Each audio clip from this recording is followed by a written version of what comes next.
Okay. Hello students. तो आज हम साइंस सेकेंड चैप्टर के कुछ टॉपिक्स क्लियर करेंगे। पहले हम ग्लाइकोलिसिस कंप्लीट करेंगे जिसमें aerobic respiration, anaerobic respiration and इसके बाद सेकेंड वीडियो में हम माइटोसिस मियोसिस कवर करेंगे। तो इस चैप्टर के जो मेजर टॉपिक्स हैं हम इस वीडियो में और आने वाले नेक्स्ट वीडियो में हम कवर करेंगे। तो बेटा ग्लाइकोलिसिस स्टार्ट करने के पहले हम देखते हैं कुछ बेसिक्स, लाइक हमारे बॉडी सिस्टम कितने प्रकार के हैं और उसमें कैसे कंट्रोल एंड कोऑर्डिनेशन होता है, वो सारी चीजें हम देखेंगे। बॉडी सिस्टम के कितने टाइप है बेटा? 11 टाइप। कितने बेटा? 11 टाइप है। पहला nervous system, second respiratory system, third digestive system, fourth skeleton system, fifth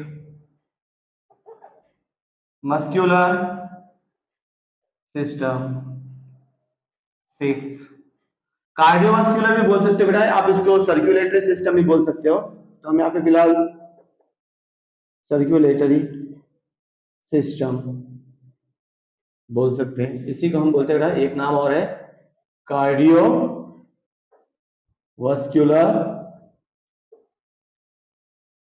system. Seventh हमारा endocrine system, eight exocrine system, जिसे हम इंटेगुमेंटरी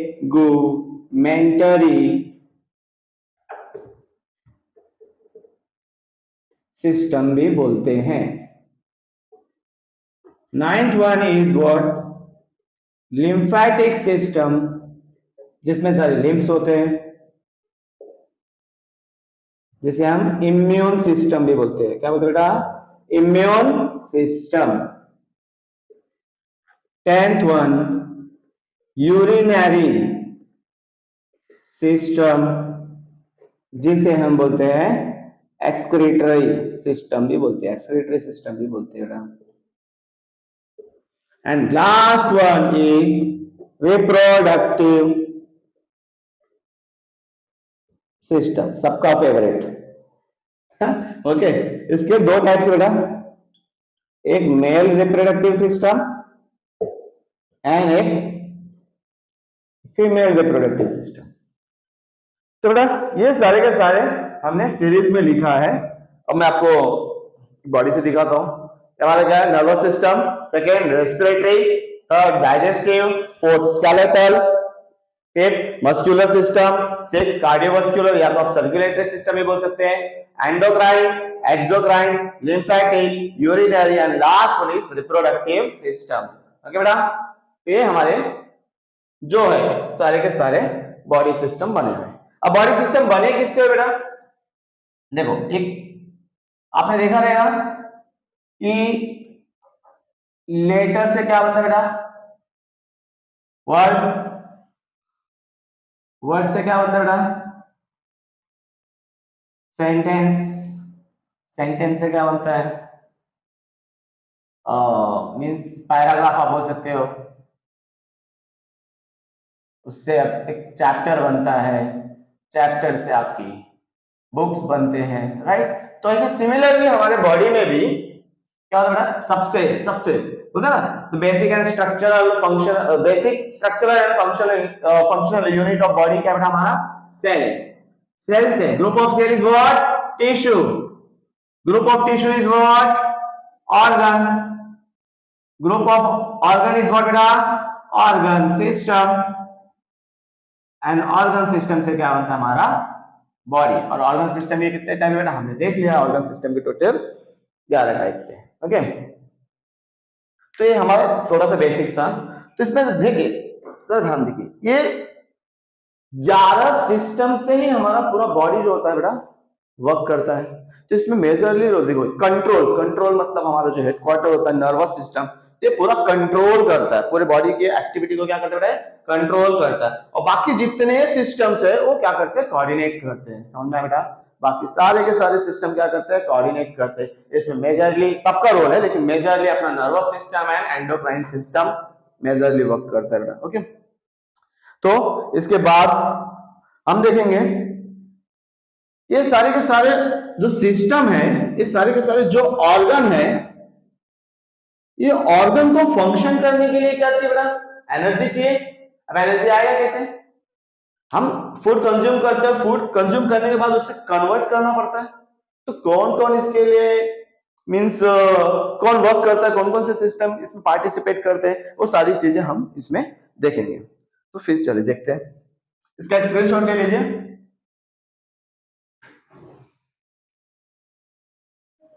ओके बेटा,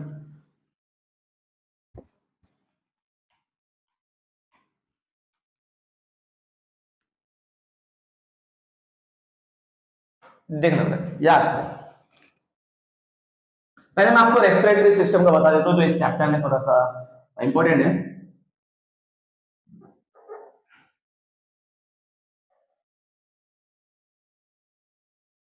रेस्पिरेटरी सिस्टम एक होता है बेटा ब्रीदिंग, दूसरा होता है रेस्पिरेशन। ब्रीदिंग मीन्स बेटा इनहेलेशन एंड एक्सेल।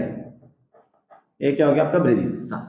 लोग बोलते हैं सांस लेना मतलब, ब्रीदिंग मतलब सांस लेना, रेस्पिरेशन मतलब सांस लेना, पर थोड़ा सा यहाँ पे डिफरेंस है बेटा। ब्रीदिंग मतलब क्या, सिर्फ इनहेलेशन और एक्सेलेशन, और रेस्पिरेशन में इनहेलेशन एक्सेलेशन के साथ साथ कौन होता है, केमिकल रिएक्शन जो इसके अंदर होता है, right.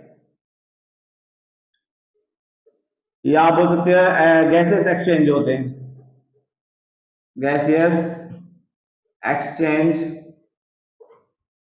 Eight cellular level. Okay बेटा, रेस्पिरेशन होता है और दो टाइप के होते हैं, एक बॉडी लेवल और एक होता है सेल्यूलर लेवल। तो पहला बॉडी लेवल देखते हैं। बॉडी लेवल मीन्स क्या बेटा, कि हम एटमॉस्फेयर से क्या कर रहे हैं, गैस को ले रहे हैं और बॉडी से छोड़ रहे हैं।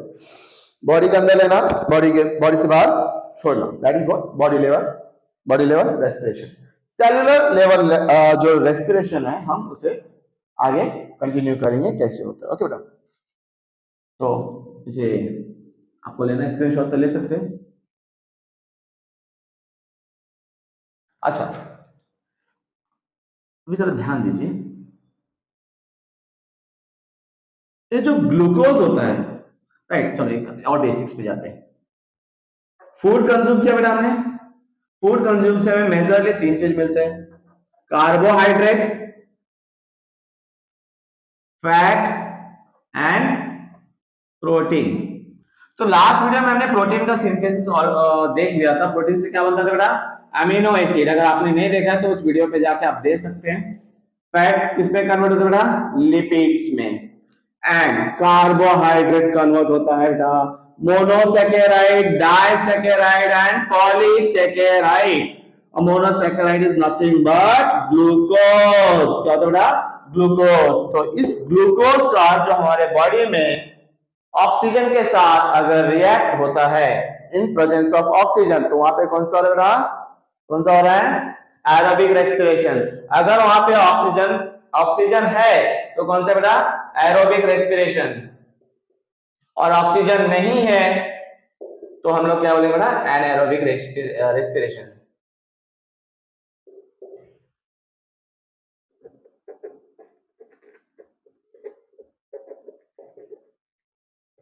ओके बेटा, तो हम इस टॉपिक में कवर करेंगे कि ग्लूकोज का एरोबिक रेस्पिरेशन से ग्लूकोज का ऑक्सीडेशन कैसे होता है in aerobic respiration, and glucose का विदाउट ऑक्सीजन कैसा ग्लूकोज कन्वर्ट होता है। ओके बेटा, और ग्लूकोज से हमें एनर्जी मिलती है। ग्लूकोज से हमें क्या मिलता है बेटा, एटीपी। चलिए देखते हैं। इसे समझने के लिए हम क्या करते हैं बेटा, एक छोटे सी स्टोरी आप सुन लीजिए। हमने फूड कंज्यूम किया, फूड किसमें कन्वर्ट हुआ, मान लीजिए सिर्फ मैं कार्बोहाइड्रेट की बात कर रहा हूं यहाँ पे। कार्बोहाइड्रेट हमने कंज्यूम किया, फूड से हमें क्या मिला? कार्बोहाइड्रेट। कार्बोहाइड्रेट से क्या मिला बेटा हमको?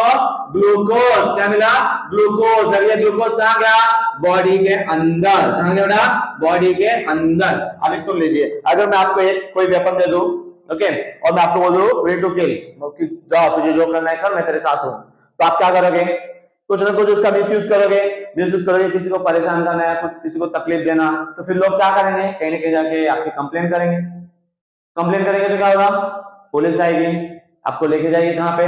जेल में, राइट? फिर वहां पे आपकी खातिरदारी होगी। तो सेम सेम क्या होता है, जैसे ग्लूकोज हमारे बॉडी के अंदर आता है और इसे अगर छूट दे दी जाए और इसे कंट्रोल करने वाला ना हो, तो हमारी बॉडी के ऑर्गन्स को क्या करने लगता है? ये ऑर्गन्स को ग्लूकोज क्या करने लगता है? डैमेज करने लगता है। कौन?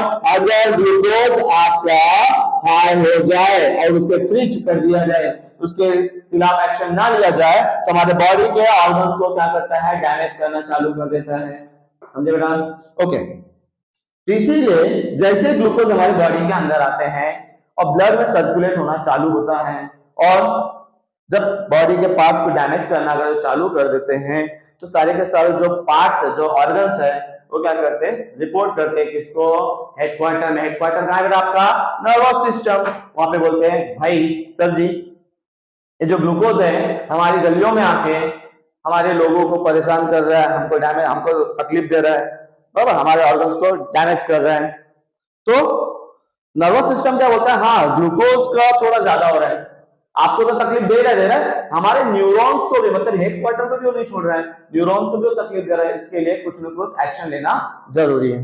अच्छा, ये जो ग्लूकोज है मेजरली कौन कौन से ऑर्गन को टारगेट करता है? देखो, जो मेन मेन ऑर्गन हमारे, किडनी हो गया बेटा, लीवर हो गया, ओके, हार्ट, ओके, एंड फिर इसके बाद आपका जो रेटिना हो गया, न्यूरॉन्स हो गया,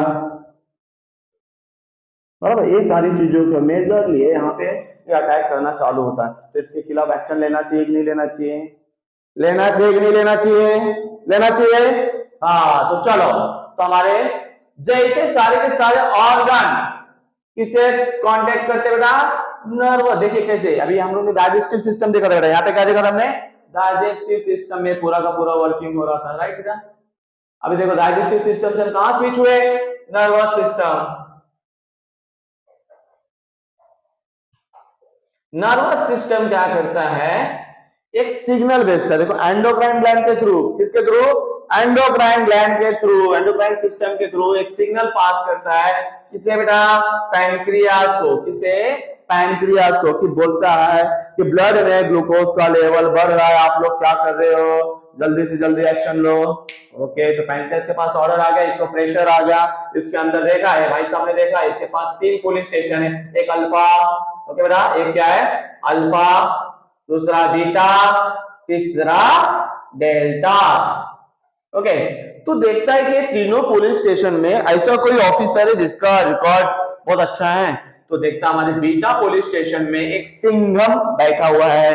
ओके, तो सिंघम कौन है बेटा? सिंघम का नाम है इंसुलिन। क्या नाम है बेटा? इंसुलिन। तो इंसुलिन को ऑर्डर दे दिया जाता है, जाके ग्लूकोज को कंट्रोल करो, ग्लूकोज को जल्दी से जल्दी पकड़ो, ऊपर से प्रेशर आ रहा है। ओके, तो फिर ये इंसुलिन क्या करता है बेटा? ये इंसुलिन, ओके, यहां से ग्लूकोज आया, बॉडी में जा रहा है ना, ब्लड में,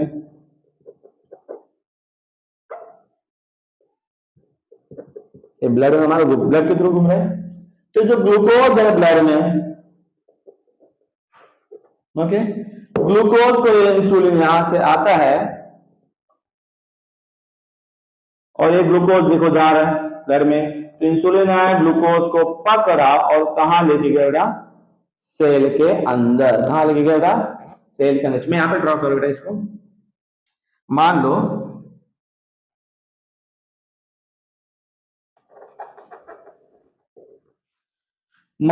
यहां पे ग्लूकोज हमारे बॉडी में रुका हुआ है, इंसुलिन आया, किसके थ्रू आया बेटा? ब्लड वेसल्स के थ्रू आया,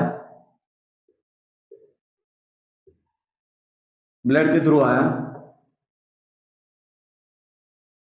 ग्लूकोज भी क्या है बेटा? ग्लूकोज भी आपका ब्लड में है, इंसुलिन आया, ग्लूकोज को पकड़ा और कहां लेके जाएगा बेटा? सेल के अंदर। कहां लेके जाएगा? सेल के अंदर। इंसुलिन में देखो, इंसुलिन कहां आया बेटा? ब्लड के अंदर आया। ब्लड में क्या है? ग्लूकोज है। ग्लूकोज को पकड़ के कहां लेके जाएगा? सेल के अंदर। वापस बता रहा हूं, इंसुलिन आया कहां पे? ब्लड के अंदर। ब्लड वेसल्स में, ब्लड में आया। ब्लड में आया, देखा ब्लड में ग्लूकोज ज्यादा है और ब्लड में ग्लूकोज को पकड़ के लेके जाओ गया सेल के अंदर। इत्तेफाक देखो, बाहरी दुनिया में, हमारी दुनिया में भी जेल का दूसरा नाम क्या है? सेल है। हमारे बॉडी में भी सेल है, ओके ना? तो ब्लड, इंसुलिन ने क्या किया? ब्लड में आके ग्लूकोज को पकड़ा और कहां डाल दिया? सेल के अंदर। ओके, अब इतना तो हो गया। ग्लूकोज को फाइनली कंट्रोल तो कर लिया गया, लेकिन अभी ग्लूकोज को छोड़ेंगे क्या हम? छोड़ेंगे क्या हम? नहीं, उसको कूटना तो है। अब ग्लूकोज से हमें क्या बनाना है? एनर्जी बनाना है। कहीं ना उसका यूज तो करना है हमें। तो इंसुलिन, अभी पहले तो इंसुलिन पता लगाता है ग्लूकोज आया कहां से। मान लो एक स्टोरी फॉर्म में बेटा, ओके, मान लो कि मैं कुछ आज सुबह ए बी एंड सी ऐसा कुछ खाया, आपका फेवरेट जैसे चाइनीज नूडल्स जो भी आपने खाया, दाल चावल, ओके, ए बी सी ऐसा मैंने 3 चीजें खाई। तो इंसुलिन उसको पूछता है कि इसको, ग्लूकोज को, क्या खाने से आप आए, ए बी या सी? ग्लूकोज बोलता है नहीं बताऊंगा। इंसुलिन बोलता है देख लो तोड़ दूंगा। बोलता नहीं बताऊंगा, जो करना है आप कर लो। कौन बोलता है? ग्लूकोज। तो इंसुलिन बोलता देख लो लास्ट बार पूछ रहा हूं बता दो। ग्लूकोज बोलता कितनी बार भी पूछो नहीं बताऊंगा। तब ग्लूकोज बोलता है अब बाहर से ऑफिसर आएंगे और वो ऑफिसर आया तो आपकी बिल्कुल सुनेगा नहीं, आपको सीधा छोड़ देगा, आपको मौका भी नहीं देगा बोलने का। तो ग्लूकोज बोलता है हाँ ठीक है बुलाओ। ओके, तो ग्लूकोज इतना ढीठ हो गया है। ओके, तब इंसुलिन हार के जवाब दे देता है कि सर मैंने ग्लूकोज को सेल में तो बंद कर दिया बट वो मुंह नहीं खोल रहे, कुछ बता नहीं रहे, तो आप बाहर से कोई ऑफिसर बुला लीजिए। तब इंसुलिन किसको रिपोर्ट देगा बेटा? पैनक्रियाज को, जैसे ऑर्डर आया था। इंसुलिन किसको रिपोर्ट देगा? पैनक्रियाज को। पैनक्रियाज ने फिर नर्वस सिस्टम को रिपोर्ट दिया कि सर ग्लूकोज कुछ बता नहीं रहे। तो नर्वस सिस्टम बोला ठीक है, एक काम करते हैं, बाहर से ऑफिसर को बुलाते हैं। बाहर से ऑफिसर कौन बेटा? तो ये एक दूसरा सिस्टम है। नर्वस सिस्टम ने ऑर्डर दिया किसको बेटा? नर्वस सिस्टम ने ऑर्डर दिया रेस्पिरेटरी सिस्टम, जो इस चैप्टर का मेन टॉपिक है बेटा, जरा ध्यान से देखना। रेस्पिरेटरी सिस्टम को ऑर्डर दिया कि भाई कुछ भी करो, ग्लूकोज को तोड़ो फोड़ो, उससे मुंह खुलवाओ, बराबर। तो रेस्पिरेटरी सिस्टम क्या करता है? बाहर से ऑफिसर को बुलाता है। देखो बाहर ऑफिसर मतलब हमारे बॉडी के बाहर क्या है बेटा? ऑक्सीजन। अब ऑक्सीजन है कहां पे? एयर में। एयर में मतलब उड़ रहा है। तो ऑक्सीजन जब हमारे बॉडी के अंदर आता है, मतलब मान लो कि ऑक्सीजन प्लेन से आ रहा है और हमारे बॉडी के अंदर लंग्स के पास जो एल्वियोलाई है, वो एल्वियोलाई एक एयरपोर्ट है। ओके, तो ऑक्सीजन उड़ के फ्लाइट आया और कौन से एयरपोर्ट पे उतरा? एल्वियोलाई। कहां पे उतरा बेटा? एल्वियोलाई। एल्वियोलाई पे आके ये आपका क्या बेटा? ये आपका एयरपोर्ट है। एयरपोर्ट पे उतर गया, कौन आ रहा है यहाँ पे? ऑक्सीजन। देखो बेटा एल्वियोलाई एक्चुअली होता है ऐसे, ओके बेटा, ये ऐसा आपका एल्वियोलाई होता है। बट मैंने यहाँ पे, और यहाँ पे बाजू में क्या होता है? आपके ब्लड कैपिलरीज होते हैं। बट यहाँ पे हम लोग स्टोरी में जा रहे थे, स्टोरी फॉर्म में ही कर रहे हैं हम। एल्वियोलाई के पास क्या है बेटा? ऑक्सीजन। अब ऑक्सीजन है तो यहीं पे वापस क्या बेटा? यहाँ पे आपका एक ब्लड वेसल्स है।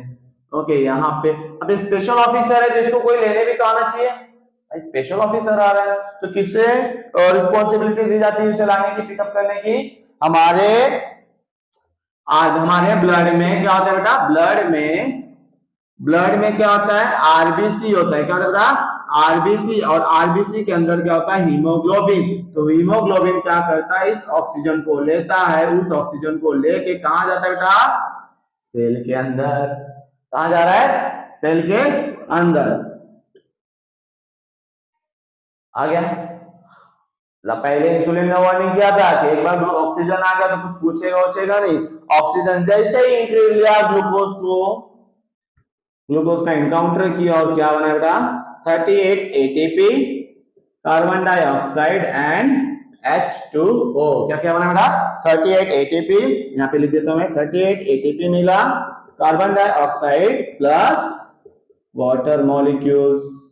ओके बेटा, तो इस तरीके से हम एरोबिक रेस्पिरेशन में ग्लूकोज का in presence of oxygen glucose का ऑक्सीडेशन करते हैं और एटीपी सिंथेसिस करते हैं। आई होप सो कि आपको स्टोरी समझ में आई होगी।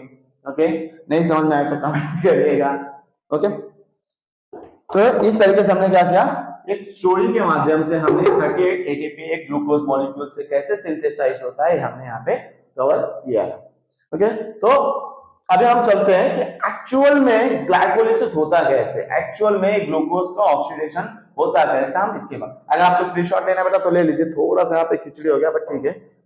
ओके,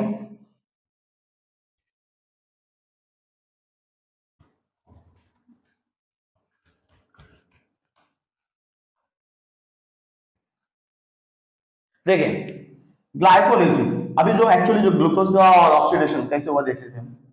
जो ग्लाइकोलिसिस होता है बेटा आपका एटीपी जो सिंथेसिस होता है तो 3 स्टेप में होता है, 1 2 एंड 3। पहला प्रोसेस ही हमारा क्या है, ग्लाइकोलिसिस। ग्लाइकोलिसिस में होता क्या बेटा, और ये होता क्या बेटा, ये होता है हमारा साइटोप्लाज्म में। क्या होता है बेटा, साइटोप्लाज्म में। और ये दोनों प्रोसेस हमारे होते हैं माइटोकॉन्ड्रिया में। इसीलिए हम बोलते हैं ना powerhouse of the cell कौन है, powerhouse of the cell, powerhouse of the cell is mitochondria. क्या बेटा, माइटोकॉन्ड्रिया। ओके, तो देखिए यहाँ पे ग्लाइकोलिसिस का जो फर्स्ट स्टेप है, ग्लूकोज का क्या हो गया बेटा, ग्लूकोज का ऑक्सीजन के साथ रिएक्शन मतलब ऑक्सीडेशन हो गया बेटा। ओके, ऑक्सीडेशन करके हमें क्या मिलता है, 2 पायरुविक एसिड। क्या मिलता है बेटा, 2 pyruvic acid, 2 NADH2, 2 ATP, 2 water molecules. क्या क्या मिला बेटा, 2 pyruvic acid, 2 NADH2, 2 ATP and 2 water molecules. Okay, एक ग्लूकोज का ऑक्सीडेशन होने के बाद हमें ये चीजें मिली। अब इसके बाद आप देखिए, इसके बाद आप देखिए ये जो पायरुविक एसिड है, ये दोनों पायरुविक एसिड, ये दोनों पायरुविक एसिड क्या होता है बेटा, कन्वर्ट होता है किसमें बेटा, कन्वर्ट होता है किसमें, 2 एसिटाइल को एंजाइम्स में, प्लस हमें देता है क्या, 2 NADH2 प्लस 2 कार्बन डाइऑक्साइड। तो बहुत इंपॉर्टेंट टॉपिक्स है, आपको शायद पूछ लिया तो 3 मार्क्स का आएगा, या तो आपसे पर्टिकुलर पूछ लेगा क्रेब्स साइकिल क्या है, या इलेक्ट्रॉन चैन ट्रांसफर रिएक्शन क्या है। तो आपको ग्लाइकोलिसिस से पूछ ले तो आपको 2 से 3 मार्क्स का क्वेश्चन आ सकता है, आने के चांसेस है। ओके बेटा, और आपको लिखना है कि अगर आपको पूछ लिया कि एटीपी सिंथेसिस कैसे होता है तो आपको एक 3 स्टेप, बस आपने स्टेप लिख दिया और उसके बाद आप एक्सप्लेन कर देंगे, आपको फुल मार्क्स है। ओके बेटा, ये दोनों प्रोसेस क्या हुआ हमारा, साइटोप्लाज्म में हुआ। क्या हुआ, साइटोप्लाज्म में। अभी साइटोप्लाज्म में होने के बाद ये जो एसिटाइल कोएंजाइम से कहां मूव करता है, move towards mitochondria. Okay बेटा, कहां मूव कर रहा है, माइटोकॉन्ड्रिया में। माइटोकॉन्ड्रिया में कौन, सिर्फ और सिर्फ माइटोकॉन्ड्रिया में कौन बेटा, सिर्फ और सिर्फ आपका S2 एसिटाइल कोएंजाइम। अब यहां पे आया, यहाँ पे तो आ गया। तो इस मूव होने के बाद इसका जो एसिटाइल पार्ट है, सिर्फ और सिर्फ एसिटाइल पार्ट, याद रखना, सिर्फ और सिर्फ क्या बेटा, एसिटाइल पार्ट, सिर्फ और सिर्फ एसिटाइल पार्ट यहाँ पे आया। एसिटाइल पार्ट आने के बाद फुल्ली ऑक्सीडाइज, क्या बेटा, क्या बोलोगे आप, फुल्ली ऑक्सीडाइज। ये acetyl, acetyl of acetyl coenzyme, acetyl of acetyl coenzyme, only acetyl of acetyl coenzyme fully oxidise. And क्या मिलेगा हमको बेटा, 3 NADH2, एक FADH2, एक ATP, एक वाटर मॉलिक्यूल्स और एक कार्बन डाइऑक्साइड। ध्यान रखना हमारे पास एसिटाइल कोएंजाइम कितना है, 2 है। कितना बेटा, 2 है। अभी मैंने जो बताया आपको सिर्फ एक का बताया, तो अगर 2 एसिटाइल कोएंजाइम हुए, कितने बेटा, 2 एसिटाइल हुए, 2 एसिटाइल अगर आ जाए तो डबल हो जाएगा, मल्टीप्लाई बाय 2 हो जाएगा, कितना है बेटा, 6 NADH2। मल्टीप्लाई बाय 2 हो जाएगा, कितना हो जाएगा 2FADH2 और ये क्या देगा 2 ATP, 2 वाटर मॉलिक्यूल्स और 2 कार्बन डाइऑक्साइड। समझ में आ रहा? तो इसे हम ज्यादा कॉम्प्लिकेटेड नहीं करेंगे, हम इसे क्या करते हैं यहाँ पे सीधा जो है लिख देंगे। आपको समझाने के लिए मैं बताया था आपको कितना दिया बेटा हमको 6NaDH2, कितना दिया बेटा 6NaDH2, 2 FADH2, 2 ATP, 2 water molecules, 2 carbon dioxide. Okay understood. तो ये हमारा जो एसिटाइल है ये फुल्ली ऑक्सीडाइज होके क्या दिया हमें बेटा 6NaDH2, 2 FADH2, 2 ATP, 2 water molecules and 2 carbon dioxide. अभी देखिए जरा ध्यान दीजिए जो तीसरा प्रोसेस होता है। अच्छा बेटा जो इस प्रोसेस को हम क्या बोलते हैं बेटा, सॉरी मैं आपको बता, ये प्रोसेस को बोलते हैं क्रेब साइकिल। ये कहां हुआ बेटा, इस प्रोसेस का नाम है क्रेब साइकिल। ये कहां हुआ माइटोकॉन्ड्रिया में, कहां बेटा माइटोकॉन्ड्रिया में, कहां हुआ माइटोकॉन्ड्रिया। ये क्रेब साइकिल है और ये भी इसको यहाँ पे इसको भी रेड में लिख देता हूं glycolysis. Last one electron chain transfer reaction, electron transfer chain reaction, sorry बेटा electron transfer chain reaction. Okay अब इसमें होता क्या है अब, अच्छा यहाँ पे एक चीज आपको बता देता बेटा, एक NaDH2 मतलब 3 ATP। ओके बेटा एक NaDH2 का मतलब 3 ATP,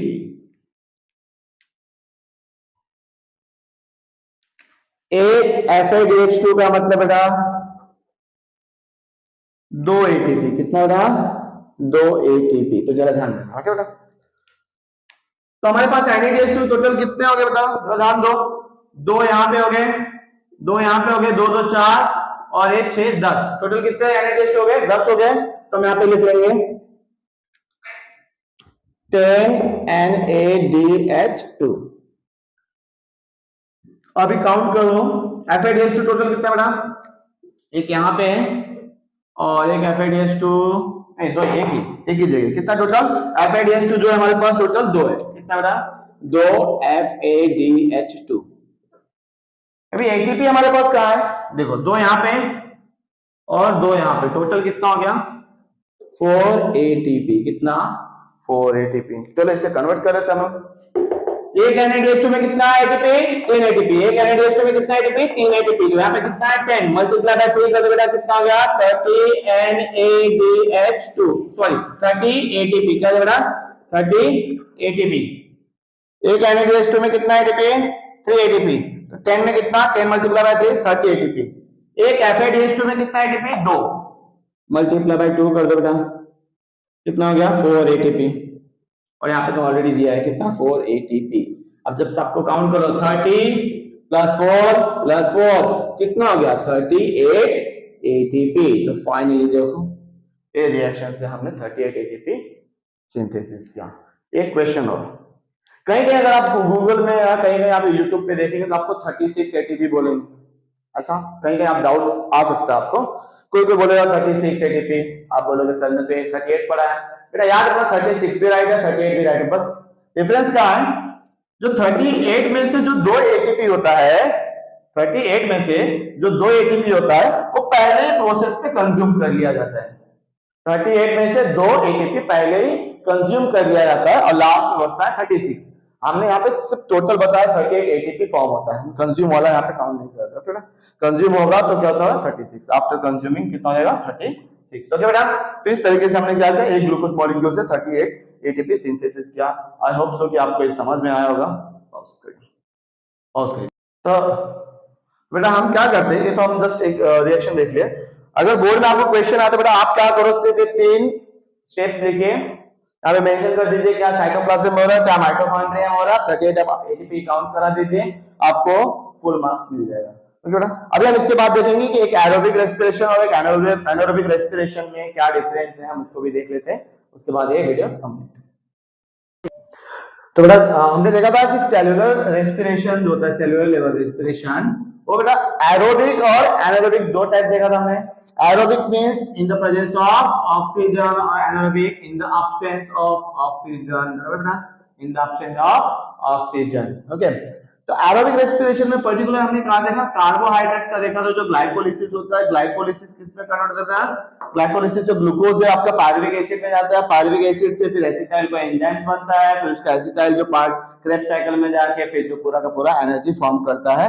यहाँ पे देखो एनर्जी दिख रहा है आपको, वाटर एंड कार्बन डाइऑक्साइड, किसका देखा हमने बेटा, ग्लूकोज का। अब यहाँ पे जो लिपिड है, लिपिड जो है फैटी एसिड में कन्वर्ट होता है, फैटी एसिड से डायरेक्टली वो एसिटाइल को एंजाइम्स में जाता है। यहाँ पे कोई pyruvic acid acetyl pyruvic acid का प्रोसेस जो होता नहीं होता, डायरेक्टली क्या होता है, जो लिपिड एसिड है, सॉरी जो आपका लिपिड है वो फैटी एसिड में कन्वर्ट होता है, फैटी एसिड से वो सीधा वो एसिटाइल को एंजाइम्स में कन्वर्ट हो जाता है। सिमिलरली जो आपका प्रोटीन है वो अमीनो एसिड में, और amino acid directly acetyl co enzymes में कन्वर्ट होता है, और एसिटाइल को एंजाइम्स में जो एसिटाइल वाला पार्ट है एसिटाइल को एंजाइम्स का, माइटोकॉन्ड्रिया में जाके क्रेब्स साइकिल परफॉर्म करता है। क्रेब्स साइकिल परफॉर्म करने के बाद आपका जो एनर्जी मैंने आपको बताया था 38 एटीपी, वो यहाँ पे फॉर्म होता है, जो कि आपका एनर्जी है। और सब बाय प्रोडक्ट क्या होता है बेटा, कार्बन डाइऑक्साइड एंड वाटर। ये तो हो गया बेटा क्या अपना एरोबिक रेस्पिरेशन। तो बेटा अब हम देखेंगे एनारोबिक रेस्पिरेशन। तो ऐसे कुछ लिविंग ऑर्गेनिज्म होते हैं जो इन the absence of oxygen respiration करते हैं, उनके अंदर का जो ग्लूकोज होता है उस ग्लूकोज से एटीपी कैसे फॉर्म होता है वो हम यहाँ पे देखेंगे। उसके लिए दो स्टेप्स है। पहला स्टेप है ग्लाइकोलिसिस, ग्लाइकोलिसिस इनकम्प्लीट है ना, इनकम्प्लीट ग्लाइकोलिसिस, जिसमें सिर्फ और सिर्फ फर्स्ट स्टेप हमने देखा था लास्ट टाइम, दो स्टेप था। एक में क्या हो रहा था, ग्लूकोज पायरुविक एसिड में कन्वर्ट हो रहा था, और दूसरे में पायरुविक एसिड, और पायरुविक एसिड किस में कन्वर्ट हो रहा है, एसिटाइल को एंजाइम्स में कन्वर्ट हो रहा था। तो यहाँ पे सिर्फ और सिर्फ किस में कन्वर्ट हो रहा है, पायरुविक एसिड में ही कन्वर्ट हो रहा है। किसमें, पायरुविक एसिड। मतलब पहला स्टेप क्या है, इनकम्प्लीट ग्लाइकोलिसिस। इनकम्प्लीट ग्लाइकोलिसिस मतलब जो ग्लाइकोलिसिस का फर्स्ट स्टेप था वही। उसके बाद सेकेंड स्टेप है जो आपका फर्मेंटेशन होता है। क्या होता है, फर्मेंटेशन। अब फर्मेंटेशन से देखिए कुछ भी बन सकता है, ये चाहे तो आपका अल्कोहल भी बन सकता है, या डिफरेंट टाइप के प्रोडक्ट जैसे विनेगर हो गया, विटामिन भी बन सकता है, या तो ये लैक्टिक एसिड भी बन सकता है। ओके, तो मान लो फर्मेंटेशन से क्या बना, अल्कोहल, अल्कोहल से जो हमारा ईस्ट होता है वो फॉर्म हो गया। डिफरेंट प्रोडक्ट्स एग्जांपल क्या हो गया, यहाँ पे विनेगर हो गया प्लस विटामिन हो गया एक्सेट्रा, जिससे क्या होता है बहुत टाइप के जो क्या पाए जाते हैं, बहुत सारे मैक्रोब्स में पाए जाते हैं, various मैक्रोब्स। Lactic acid, lactic acid से क्या फॉर्म होता है बेटा, erythrocyte and muscle cells. Okay बेटा, क्या फॉर्म होता है, erythrocytes and muscle cells. Okay बेटा, तो ये हमने देखा एरोबिक रेस्पिरेशन और anaerobic respiration. So I hope so कि आपको ये पूरा वीडियो पसंद आए, और जो चीज आपको नहीं समझ में आए कमेंट में प्लीज शेयर करें, और जिस चैप्टर का आपको साइंस 2 तो जिस चैप्टर का आपको रिवीजन चाहिए वो भी आप मेंशन करिए, प्लस साइंस 1 का भी आपको जिस चैप्टर का रिवीजन चाहिए प्लीज मेंशन करिए कमेंट्स में। Okay, thank you so much. Next video में हम देखेंगे माइटोसिस और मियोसिस। इस चैप्टर का मेजर पार्ट जो है माइटोसिस और मियोसिस, उसी को हम सिंपल स्टेप में कवर करेंगे। Thank you so much.